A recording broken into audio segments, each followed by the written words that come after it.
13 మంది బీఆర్ఎస్ ఎమ్మెల్యేలు మిస్ అయ్యారు.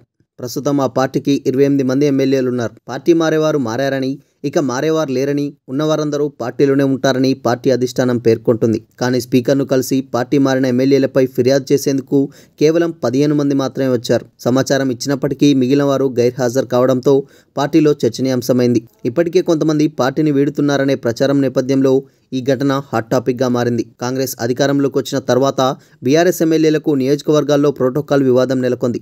దీనిపై స్పీకర్కు ఫిర్యాదు చేయడంతో పాటు మీడియా వేదికగానూ ఆవేదన వ్యక్తం చేశారు. మరోవైపు పార్టీ మారిన ఎమ్మెల్యేలపైన అనర్హత వేటు వేయాలని పోరాటం చేస్తున్నారు. అయితే ప్రస్తుతం బీఆర్ఎస్ ఎమ్మెల్యేలు కాంగ్రెస్లో చేరడం స్పీడప్ అయింది. దానికి అడ్డుకట్ట వేయకుండా కష్టమని భావించిన పార్టీ అధిష్టానం కేటీఆర్ను రంగంలోకి దించింది.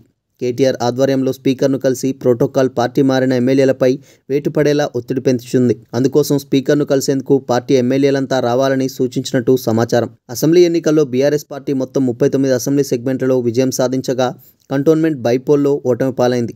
దాంతో సంఖ్య 38కి పరిమితం కాగా అందులో 10 మంది ఎమ్మెల్యేలు హస్తంగూటికి చేరారు. ఇక మిగిలింది 28 మంది. ఇందులో 15 మంది పార్టీ ఇచ్చిన సమాచారం మేరకు అసెంబ్లీకి వచ్చి స్పీకర్ను కలిశారు. మరో 13 మంది హాజరు కాలేదు.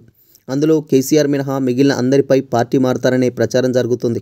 ఆబ్సెంట్ అయిన వారిలో LB Nagar MLA Sudheer Reddy, Uppal MLA Bandaru Lakshma Reddy, Medchal MLA Malla Reddy, Dubbaka MLA Kotha Prabhakar Reddy, Sanath Nagar MLA Talasani Srinivas Yadav, Suryapet MLA Jagadish Reddy, Karimnagar MLA Gangula Kamalakar, Asifabad MLA Kova Lakshmi, Boath MLA Anil Jadhav, Alampur MLA Vijayudu, Huzurabad MLA Padi Kaushik Reddy, Jangaon MLA Palla Rajeshwar Reddy ఉన్నారు.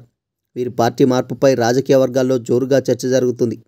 ఇప్పటికే ఫలానా ఎమ్మెల్యే పార్టీ మారుతున్నాడు, ఫలానా ఎమ్మెల్యే కాంగ్రెస్ టచ్లో ఉన్నాడనే ఆరోపణలు వస్తుండడంతో వాటికి చెక్ పెట్టాలని బీఆర్ఎస్ పార్టీ అధిష్టానం డిసైడ్ అయింది. పార్టీ మారిన వారిపై చర్యలు తీసుకోవాలని కోరుతూ స్పీకర్ను కలిసేందుకు అసెంబ్లీకి రావాలని అందరికీ సూచించినట్టు సమాచారం. ముందస్తు సమాచారం ఇచ్చిన 13 మంది ఎమ్మెల్యేలు రాకపోవడం, అందులో ఎక్కువగా ఆరోపణలున్న వస్తున్న వారే ఉండడం గమనార్హం. పార్టీలోని ఓ సీనియర్ ఎమ్మెల్యే మాత్రం అందుబాటులో ఉన్న ఎమ్మెల్యేలకు రావాలని సమాచారం ఇచ్చారని పేర్కొన్నాడు. అయితే గ్రేటర్లో ఉన్న ఎమ్మెల్యేలకు సమాచారం ఇచ్చారా, ఎలాగైనా పార్టీ మారతారని డిసైడ్ అయి చెప్పలేదా అనేది సర్వత్రా చర్చకు దారితీసింది. ఇది వెంటనే తీసుకునే నిర్ణయం కాదు కాబట్టి 1-2 రోజుల ముందే ప్రోగ్రాం ఫిక్స్ చేసుకుంటారు. కాబట్టి సమాచారం ఇచ్చినా రాలేదా అని లీడర్లే చర్చించుకుంటున్నారు. పార్టీలోని ఎమ్మెల్యేలంతా 5-6 తప్ప మిగిలిన వారంతా పార్టీని వీడడం ఖాయమనే ప్రచారం నేపథ్యంలో తాజా ఘటన బలం చేకూరినట్టయింది. ఎమ్మెల్యేల పార్టీ మార్పుతో బీఆర్ఎస్ రోజురోజుకు బలహీనమవుతుంది. కొన్ని నియోజకవర్గాల్లో పార్టీని నడిపించేవారే కరువవుతున్నారు. కేడర్ ద్వితీయ స్థాయి నేతలు సైతం డైలమాలో పడ్డారు. ఈ తరుణంలోనే ఉన్న ఎమ్మెల్యేలు పార్టీ అధిష్టానం సమాచారం ఇచ్చినా రాకపోవడంపై రాజకీయ వర్గాల్లోనూ విస్తృత చర్చ జరుగుతుంది. ప్రోటోకాల్ సమస్యను ఎదుర్కొంటున్న ఎమ్మెల్యేలు వచ్చారని పార్టీ పేర్కొంటుంది.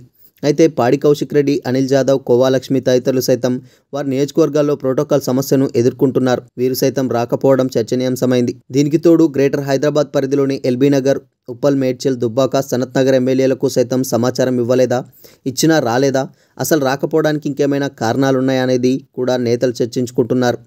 అసలు పార్టీలో ఏం జరుగుతుందో తెలియక కేడర్ ఆందోళన చెందుతుంది.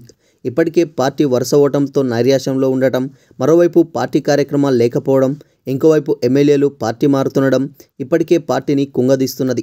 తాజాగా స్పీకర్ను కలిసే కార్యక్రమానికి ఉన్న పార్టీ ఎమ్మెల్యేలో కొంతమంది రాకపోవడంతో పార్టీలోని కార్యకర్తలు, ద్వితీయ శ్రేణి నాయకులను డిఫెన్స్లో పడేసినట్టయింది.